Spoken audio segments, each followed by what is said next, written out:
جہاں نیکی سے برائی کو دور کرنا، اس کی ایک بڑی پیاری مثال جس کا ہماری دنیاوی زندگی سے بھی تعلق ہے۔ مجھ سے ایک دفعہ سوال ہوا تھا، میں نے پہلے درس میں ذکر کیا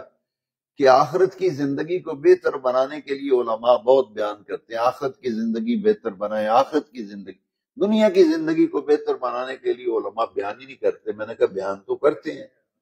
آپ سنیں نا، تو پھر آپ درس میں ہیں نہیں تو آپ کو کیا پتا آج کیا بیان ہوا ہے؟ پھر آپ نے تو مخالفت میں پروپیگنڈا ہی کرنا ہے نا۔ اس لیے یہ بڑے اونچے درجے کی بات ہے کہ ہم نے صرف نیکی سمجھ لیا ہے، مسجد کی چار دیواری میں جو مرضی کرو، باقی سارے کام جو ہیں یہاں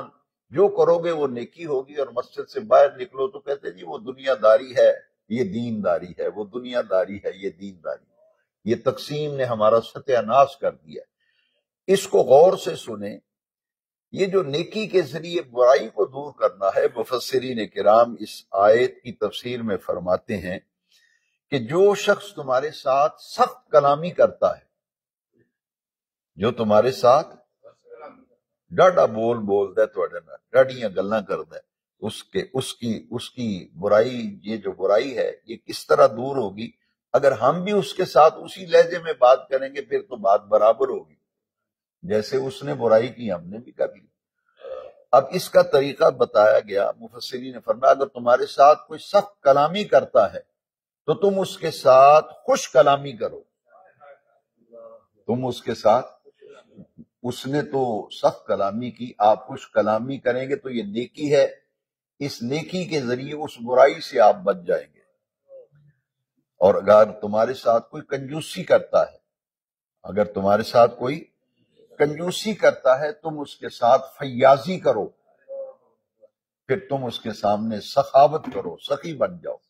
بات کی بھی سخاوت کرو، عمل کی بھی سخاوت کرو، فیاض طبیعت کے بن جاؤ، اور حسن سلوک کا برتاؤ کرو۔ تمہارے ساتھ کوئی برا سلوک کرتا ہے تو تم اس کا تدارک کیسے کرو گے؟ تم اس کے ساتھ اچھا سلوک کر کے اس کا تدارک کرو، اور اسے ایک اس کا اونچا درجہ ہے کہ اگر اس نے سخت کلامی کی، آپ کو گالی دی ہے، برا بلا کہا ہے، جس سے آپ کا دل دکھا ہے، تو اس سے بچنے کے لیے برائی اور بدی سے، تاکہ کہیں میں بھی برابر میں نہ ہو جاؤں، اس کو معاف کر دیا جائے۔ اس کو اس سلسلے میں قرآن مجید میں جو سورہ یوسف ہے 12ویں پارے میں اور 13ویں پارے تک چلتی ہے سورہ یوسف، یہ بات بہت ہی پیاری ہے، بہت ہی پیاری ہے۔ میں اس کے بارے میں آپ اور کیا کہوں گا، صرف آپ کی توجہ کی ضرورت ہے کہ حضرت یوسف علیہ السلام نے بھائیوں سے جو سلوک کیا تھا، رأیت احد عشر کوكبا والشمس والقمر رأیتهم لی ساجدین، جو خواب دیکھا تھا تو حضرت یوسف علیہ السلام نے کیا فرما، اللہ کریم نے حضرت یوسف علیہ السلام کو حضرت یعقوب نے جو بات کی اس کا ذکر قرآن میں کیا۔ خواب دیکھا نا، تو حضرت یعقوب علیہ السلام نے حضرت یوسف علیہ السلام سے کہا تھا لا تقصص رؤیاک علی اخوتک، کہ اے یوسف یہ خواب بھائیوں کو نہ سنانا، لا تقصص رؤیاک علی اخوتک، بھائیوں سے نہ سنانا، اس لیے کہ اندیشہ ہے کہ تمہارے ساتھ کوئی چال چلیں گے بھائی۔ پیغمبر کا بیٹا پیغمبر بتا رہے ہیں کہ بھائیوں کا معاملہ ایسا ہے، یہ خواب نہ سنانا کسی کو۔ اب جو یوسف علیہ السلام کے بھائیوں نے شہر سے نکلتے ہی پہلے کہا کہ ہمارے ساتھ یوسف کو بھیجے، ہم سیر کر آئیں، وہ سیر کرنے کے لیے نکلے تو راستے میں مارنا شروع کر دیا، تھپڑ مارے کہ یہ بہت لاڈلا بنتا ہے اپنے باپ کا، اس کا کر لیتے ہیں علاج، کیونکہ ان کی توجہ کا مرکز یوسف علیہ السلام تھے۔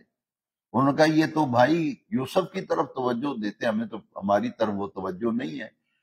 اس لیے انہوں نے یہ تھپڑ مارے اور لے گئے، اور جا کر کیا کیا، ان کو اٹھا کر کے کنویں میں پھینک دیا۔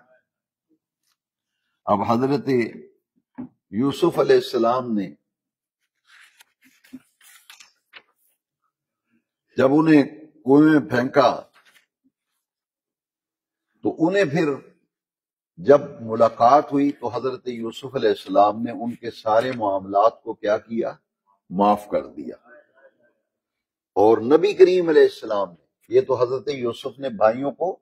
معاف کیا تھا، یہ نہیں کہ بدلہ لیا ہے تسا میں کوئی چھٹا سی اور میں اقتدار میرے کولے میں مصر دا ہن حکمران ہاں، ہن میں تانوں دساں گا کیویں کریدا ہے، کوچ کیویں سوٹی دا تانوں ہن لگے گا پتہ۔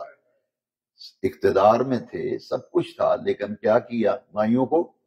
اور دوسری مثال نبی کریم علیہ السلام نے اہل مکہ کو معاف کر دیا۔ دنیا میں ایسی مثال نہیں۔ یہ ہے کہ جو تمہارے ساتھ برائی کرتا ہے تم اس کے ساتھ نیکی کرو، اچھائی کرو۔ حضرت امام حسن رضی اللہ تعالیٰ عنہ جن کی پیدائش 15ویں روزے ہے، حضرت سیدنا امام حسن مولا علی کے بڑے صاحبزادے، انہوں نے فرمایا کہ اگر تمہیں نیکی اصل میں یہ ہے اور برائی کو دور کس طرح کیا جائے نیکی سے، فرماتے ہیں کہ اگر تمہیں کوئی محروم کرتا ہے تو تم اسے عطا کرو، تمہیں کوئی محروم کرتا ہے تو تم انہیں عطا کرو، اور جب تم پر کوئی ظلم کرے تو تم اس کے ساتھ درگزر کرو، اور اگر تم سے کوئی قطع رحمی کرتا ہے تم اس کے ساتھ صلہ رحمی کرو۔ یہ حضرت امام حسن بن علی رضی اللہ تعالیٰ عنہ، امام حسن مجتبی، 15 رمضان شریف جن کا یوم ولادت ہے، انہوں نے یہ فرمایا۔ اب اس پر وقت زیادہ ہو جائے گا، آیات تو میں نے شروع کر لی لیکن مضمون بہت پیارا اور وسیع تھا، باقی انشاءاللہ پھر میں عرض کروں گا۔ اللہ تعالیٰ ان باتوں کو سیکھنے، سمجھنے اور دین کی پیاری پیاری تعلیم